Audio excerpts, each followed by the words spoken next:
Konsep partisipasi politik. Nama Aulia Rizky. NIM 23140006. Mata kuliah Teori Komunikasi. Konsep partisipasi politik.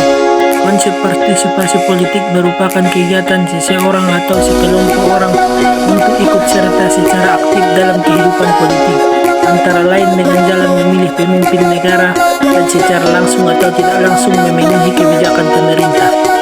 Pentingnya partisipasi politik: yang pertama, meningkatkan akuntabilitas dan legitimasi pemerintah. Yang kedua, memperkuat demokrasi dan budaya politik. Yang ketiga, memajukan kepentingan rakyat dan mewujudkan kesejahteraan bersama. Bentuk-bentuk partisipasi politik. Yang pertama, partisipasi konvensional. Partisipasi yang umumnya diumumkan dalam bentuk suara, contohnya pemungutan suara atau voting dalam pemilu. Bergabung dengan partai politik, menghindari rapat-rapat publik, menghubungi pejabat pemerintah. Yang kedua, partisipasi non-konvensional.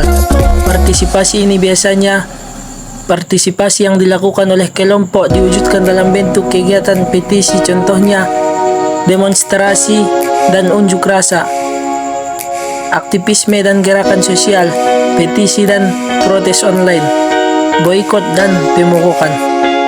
Yang ketiga, partisipasi informal, merupakan partisipasi untuk meyakinkan orang lain dan mengambil keputusan bersama yang saling menguntungkan. Contohnya, diskusi politik dengan keluarga dan teman, membaca berita, mengikuti informasi dan mengikuti formasi politik, memberikan opini di media sosial, memberikan dana untuk kampanye politik. Faktor yang mempengaruhi partisipasi politik. Yang pertama, faktor individu, contohnya tingkat pendidikan, pengetahuan politik, minat politik, kepercayaan diri politik, keanggotaan dalam kelompok sosial.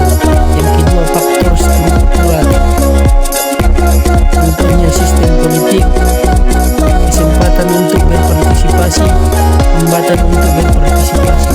Tantangan dan hambatan partisipasi politik.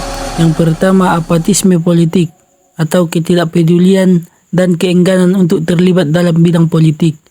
Yang kedua, kurangnya pengetahuan politik, contohnya pemahaman yang rendah tentang isu politik. Yang ketiga, kesempatan yang terbatas atau kurangnya akses terhadap informasi dan sumber daya berpartisipasi. Yang keempat, diskriminasi dan penindasan. Yang kelima, budaya politik yang tidak kondusif. Upaya peningkatan partisipasi politik. Yang pertama, pendidikan politik. Yang kedua, sosialisasi politik. Yang ketiga, pengembangan infrastruktur politik. Yang keempat, pemberdayaan masyarakat. Yang kelima, reformasi politik. Penutup. Partisipasi politik merupakan hak dan kewajiban setiap warga negara. Keterlibatan aktif masyarakat dalam politik sangat penting untuk membangun demokrasi yang kuat dan sejahtera.